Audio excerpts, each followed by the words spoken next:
Bias అన్నియదు గతంలో మనం చూసాము ఈ బెట్టింగ్ యాప్స్కి సంబంధించి తను బెట్టింగ్ యాప్స్ని ప్రమోట్ చేశాడు. సో ఆ డబ్బులతోని తను ఈ మొత్తం కూడా ఏవైతే ప్లేసెస్ తిరుగుతూ ఉన్నారో వాటికి డబ్బులన్నీ కూడా బెట్టింగ్ యాప్స్ నుంచి వస్తున్నాయి అని చెప్పి కూడా ఆ మధ్య కాలంలోనే అందరూ మాట్లాడిన పరిస్థితి మనం చూసాం. అలాగే తను ఇల్లు కట్టుకోవడం 4 కోట్లు విలువ చేసే ఇల్లును కూడా తను ఊర్లో కట్టడం కావచ్చు. సో వీటన్నిటికీ కూడా దానికి డబ్బులు ఎక్కడి నుంచి వస్తున్నాయి, వాటికి లెక్క పత్రాలు ఏవి చెప్పాలి అని చెప్పి కూడా ఇటు చాలామంది డిమాండ్ చేసిన పరిస్థితి. సో వాటి అన్నిటికీ కూడా సంబంధిస్తూ బయాస్ అన్ని యాదవ్ నేను అన్ని ప్రూఫ్స్తో మీ ముందుకి వస్తాను అనుకున్న టైంలోని పాకిస్తాన్కి సంబంధించి తను అక్కడికి వెళ్ళడం కావచ్చు. మరి వీటన్నిటికీ కూడా ఎలా అయింది, అసలు పాకిస్తాన్కి తను వెళ్ళాల్సిన అవసరం ఏంటి, ఒక వ్లాగర్గా పాకిస్తాన్కి వెళ్ళేటప్పుడు ఇంత డబ్బు తనకి ఎక్కడి నుంచి వచ్చింది, ఈ వ్లాగ్ చేసుకోవడానికి అక్కడ తనకి అనుమతించింది ఎవరు అన్న సందేహాలు కూడా ఇవాళ వస్తూ ఉన్నాయి. అండ్ ప్రజెంట్ బయాస్ అన్ని అదను కూడా అదుపులోకి తీసుకున్నట్టు కూడా తెలుస్తుంది. సో ఇదే ఇష్యూ గురించి మాట్లాడతాం.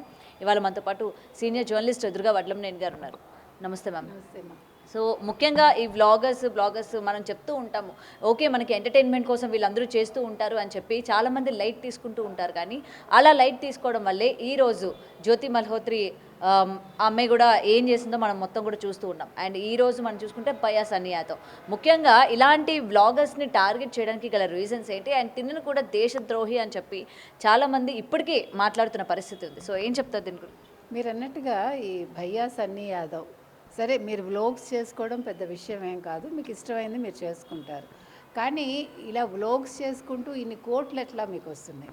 ఇప్పుడు చాలామంది ఛానల్స్ పెట్టుకుంటారండి, చాలామంది చాలా చేస్తున్నారు, ఎవరికి కూడా కోట్లలో ఎవరికి రావట్లేదుగా ఇన్కమ్. విదిన్ నో టైం మీకు ఎట్లా అసలు ఇన్ని కోట్లు వచ్చాయి? 4 కోట్లు పెట్టి ఇల్లు కడుతున్నారు అంటేనే ఒక సాధారణ స్థాయి నుంచి వచ్చిన వ్యక్తి. సరే, వాళ్ళ అమ్మగారిని అన్వేషేదో అన్నారు అని ఆ మధ్యన అతను బాధపడ్డారు, మనందరం కూడా సింపతి చూపించాం. అట్లా మాట్లాడకూడదు ఆడవాళ్ళని, తప్పు అని చెప్పాం మనం. అయితే మీరు అన్నట్టుగా పెహల్గామ్ ఇన్సిడెంట్ జరిగే సమయంలో ఇతను అక్కడే ఉన్నాడు పాకిస్తాన్లో. అసలు పాకిస్తాన్ మీరు ఎలా వెళ్ళారు, ఎలా వెళ్ళగలిగారు? ఇప్పుడు పాకిస్తాన్లోకి ఎంట్రీ అయితే ఖచ్చితంగా వాళ్ళని వెంటనే అరెస్ట్ చేసి జైల్లో పడేస్తారు. భారత దేశం అంటే విదేశాంగ శాఖ మళ్ళీ దాంట్లో ఇన్వాల్వ్ అయ్యి వాళ్ళు మళ్ళీ రాయబారాలు నడిపి దానికి ఒక పెద్ద తతంగం ఉంటుంది. మామూలుగా అయితే వాళ్ళు ఇవ్వరు. మరి ఇతనికి ఎవరు అక్కడ హెల్ప్ చేశారు? ఇతని వ్లోగ్ చేసుకోవటానికి అక్కడ ఎవరు అనుమతి ఇచ్చారు? ఏ రకంగా వెళ్ళగలిగాడు? మీరు అన్నట్టుగా ఇంత డబ్బులు ఎక్కడి నుంచి వచ్చాయి? అంటే ఇతను ఒక బైక్ మీద ఈ రకంగా ఎలా ట్రావెల్ చేయగలుగుతున్నాడు? అంటే హెల్త్ వైజ్ ఆలోచించుకోవాలి, తర్వాత ఆహారం కూడా. అంటే ఇప్పుడు చిన్న విషయం కాదు కదండి, ఒక ప్రయాణం చెయ్యాలంటేనే మనం చాలా కష్టపడతాం. ఇప్పుడు ఒక 2-3 అవర్స్ కష్టపడతాం. ఒక ఊరు వెళ్ళాలంటే ఒక 20,000 ఖర్చు పెట్టాలంటే మనం 100 లెక్కలు వేసుకుంటాం. ఇప్పుడు ఈ ప్రయాణం అవసరమా కాదా? అలాంటిది ఇతను ఇన్ని వేల కిలోమీటర్స్ ఎట్లా ప్రయాణం చేస్తున్నారు? దీని వెనకాల ఎవరున్నారు? అసలు ఇవాళ భయ్యా సన్నీ యాదవ్ అనే అతను దేశద్రోహ కాదా? జ్యోతి మల్హోత్రా కూడా ఇలాగే చేస్తూ ఆవిడకి ఒక సెక్యూరిటీ మీరు చూసారా పాకిస్తాన్లో? ఆవిడకి ఆ సెక్యూరిటీ, మళ్ళీ విదేశాంగ శాఖతో ఆవిడ మాట్లాడగలగడం, తర్వాత అక్కడ ఆ వ్యక్తిని పెళ్లి చేసుకోవాలనుకోవటం, ఇన్ని రకాలుగా నడిచాయి. అంటే వీళ్ళందరూ కూడా ఒక స్లీపర్ సెల్స్ లాగా పనిచేస్తున్నారా? అంటే ఇంకా ఇతను ఒక్కడే కాదు, ఇప్పుడు ప్రతి ఒక్క వ్లోగర్ మీద దృష్టి పెట్టాలి.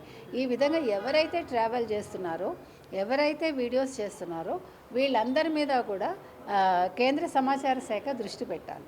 అంటే ఎవరిని కూడా ఇప్పుడు మీరు ఈవెన్ ఇక్కడ కూడా మీరు గమనించినట్టయితే ఇప్పుడు పెహల్గామ్ దాడి జరిగాక దాని మీద చాలా వీడియోస్ ఇక్కడ లోకల్గా కూడా చేశారు. వాటిని ఎందుకు కేంద్ర సమాచార శాఖ పట్టించుకోవట్లేదు మనం ప్రశ్నిస్తున్నాం. ఇది పట్టించుకోవాలి. అసలు వీళ్ళు ఏం కంటెంట్ చేస్తున్నారు, వీళ్ళు ఎందుకు చేస్తున్నారు? ఈవెన్ అలాంటి కంటెంట్లు కూడా దేశద్రోహం కిందకు వస్తాయిగా, రాజద్రోహం కిందకు వస్తాయిగా. సో ఎందుకు పట్టించుకోవట్లేదు? నాట్ ఓన్లీ దట్, ఇప్పుడు ఏది జరిగినా కూడా ఇప్పుడు మొన్న అదేం గుట్టలు కర్రిగుట్టలు కదా, కర్రిగుట్టలేనా, సారీ, మొన్న కర్రిగుట్టలది కూడా తర్వాత ఇప్పుడు చాలామంది నెట్వర్క్ ఎవడు మాట్లాడలా, ఇవాళ చాలామంది వీడియోస్ చేస్తున్నారు. అంటే ప్రతి ఒక్క కంటెంట్ మీద కేంద్రం దృష్టి పెట్టాలని మనం చెప్తున్నాం. ఇవాళ భయ్యా సన్నీ యాదవ్ విషయంలో కూడా అంటే వీళ్ళందరూ కూడా ఏం అట్రాక్ట్ అయ్యి వెళ్తున్నారు? ఇక్కడ జిహాదీనా ఇది, అంటే మతమా ఇది, లేదు డబ్బు ఒకటేనా, లేదు ఆశ చూపించి వీళ్ళని అక్కడ తీసుకెళ్తున్నారా, వీళ్ళ వెనకాల ఎవరున్నారు, తర్వాత వీళ్ళు ఇలాంటి వాళ్ళని ఎంతమందిని తయారు చేస్తున్నారు? మీరు అది కూడా గమనించాలి. అంటే ఇతనితో ఆగిపోదు ఇది. ఇప్పుడు ఒక మనిషి ధైర్యంగా ఇన్ని చేస్తున్నాడు అంటే పక్కన ఇంకొకరు కూడా ఉండొచ్చు. లేదు ఇతను నేను కొంతమందిని తయారు చేసి ఇస్తాను మీకెందుకు అని చెప్పి డబ్బులు తీసుకుంటున్నాడా? ఇప్పుడు జ్యోతి మల్హోత్రా అనే కాదు, ఇంకా చాలామంది విషయాల్లో కూడా ఇలాగే జరుగుతున్నాయి. వాళ్ళ వెనకాల వేరే ఉండడం. ఇప్పుడు నిన్న ఒక అతన్ని పట్టుకున్నారు, అతను ఎంతమందిని తయారు చేశాడు కదా.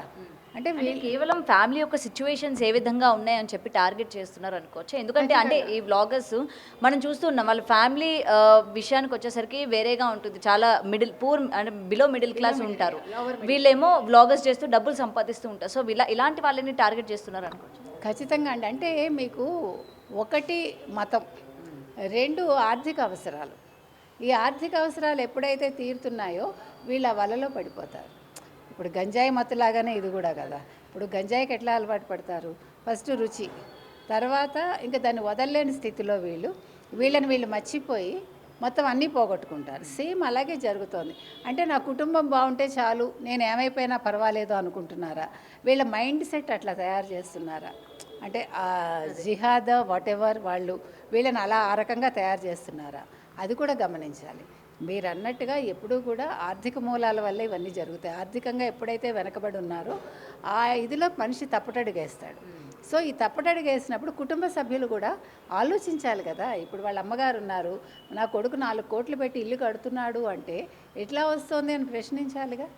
ఎప్పుడూ కూడా కుటుంబాలు కూడా వీటిని గమనించాలి. ముఖ్యంగా తల్లిదండ్రులు కావచ్చు, అన్నదమ్ములు కావచ్చు, అక్క చెల్లెలు కావచ్చు, తమ్ముడు కానీ, అన్న కానీ, చెల్లి కానీ, అక్క కానీ సడన్గా డబ్బులు తీసుకొస్తూ ఉంటే ఇంత డబ్బు ఎలా వస్తుంది, ఎందుకు వస్తుంది, ఈ అమ్మాయి కానీ అబ్బాయి కానీ ఏం తప్పుడు పనులు చేస్తున్నారు అనేది దృష్టి పెట్టి అవసరమైతే వాళ్ళని మందలించాలి. వాళ్ళు మందలించినా వినకపోతే పోలీస్కి ఇన్ఫామ్ చేయాలి, తప్పులేదు. ఎందుకంటే వాళ్ళ కుటుంబం కూడా ఆ ఉచ్చులో పడకుండా ఉంటుంది అప్పుడు. లేదంటే ఇప్పుడు మొత్తం కుటుంబం కూడా బాధపడాలి కదా. కాబట్టి ఇవాళ భయ్యా సన్నీ యాదవ్తో ఇది ఆగదండి. ఇలాంటి భయ్యా సన్నీ యాదవ్లు ఎంతమంది ఉన్నారో అదొకటి తెలుసుకోవాలి. ఇప్పుడు పోలీసుల ముందు చాలా పెద్ద పెద్ద టాస్కులు ఉన్నాయి చెప్పాలంటే. ఇవి చిన్న విషయాలు అనుకుంటున్నాం కానీ ఇవే చాలా పెద్ద విషయాలుగా పరిణమిస్తాయి. అండ్ నెక్స్ట్ ఎవరైతే ఈ వ్లాగ్స్ మీద ఇంట్రెస్ట్ పెట్టి ఇలాంటి యూట్యూబ్ ఛానల్స్ నడిపించాలి, లేకపోతే ఇలాంటి వ్లాగ్స్ కంట్రీస్ని మనం ఎక్స్ప్లోర్ చేయాలి అని చెప్పి ఇలాంటి ఇన్ఫ్లుయెన్సెస్ పైన ఎటువంటి జాగ్రత్తలు తీసుకుంటే మంచిదంటారు? ఇప్పుడు జరిగిన ఇన్సిడెంట్స్ని బేస్ చేసుకొని అండ్ ముఖ్యంగా మన తెలుగు వ్లాగర్స్ ఉన్నారు అని చెప్పి బయటకు వచ్చిన తర్వాత పోలీసులు అంటే ముఖ్యంగా డిపార్ట్మెంట్ ఎటువంటి చర్యలు తీసుకుంటే మంచిదంటారు? అంటే ఇంక మీదట ఇప్పుడు వీళ్ళు ఏదైనా ఒక కంట్రీకి వెళ్తున్నారు అనుకోండి, for example they have to inform the police అనే ఒక సిస్టమ్ పెట్టాలి. అంటే మీరు చేసే ఏ పనైనా కూడా ఇప్పుడు అంటే ఎస్పెషలీ వెన్ ఫారిన్ కంట్రీస్, ఇప్పుడు మనకి వీసా, మనకి పాస్పోర్ట్ ఎలా ఉండాలో వీళ్ళు కూడా లోకల్ పోలీసుల దగ్గర లేదు, మెయిన్గా అంటే హైదరాబాదో లేకపోతే విజయవాడో they have to take permission. మేము పలానా చోటుకి వెళ్తున్నామంటే ఇన్ని రోజులు నేను ట్రావెల్ చేయబోతున్నా, నా ట్రావెల్ ఎక్స్పెన్సెస్ పలానా వాళ్ళు పెట్టుకుంటున్నారు, they have to give the details. అవన్నీ చేసేలాగా ఒక సిస్టమ్ తీసుకురావాలి. ఏదో నా చేతిలో కెమెరా ఉంది, నా నోట్లో మాట ఉంది, నేను చేసేస్తానంటే ఇప్పుడు ఇట్లాగే ఉంటాయి. ఇవి ఎక్కడెక్కడి నుంచి ఎక్కడెక్కడికి వెళ్తాయో. ఇప్పుడు అసలు ఈ భయ్యా సన్నీ యాదవ్ లాంటి వాళ్ళు ఇప్పుడు మానవ బాంబులు ఎలా తయారవుతున్నారో ఆ రకంగా కూడా వీళ్ళు తయారయ్యే అవకాశం ఉండొచ్చు, మనకు తెలియదు. అంటే వీఆర్ నాట్ బ్లేమింగ్, ఆ సిచ్యువేషన్కి కూడా వాళ్ళు వెళ్తారు. కాబట్టి ఇవన్నీ కూడా పోలీసులు చూసి చూడనట్టు వదలకూడదు. పర్వాలేదులే పిల్లడు ఏదో వీడియోస్ చేసుకుంటున్నాడు, ఏదో బ్లాగ్స్ చేసుకుంటున్నాడు అని వదిలేయకుండా ఒక కన్ను వేసి ఉంచాలని అయితే నేను అంటాను.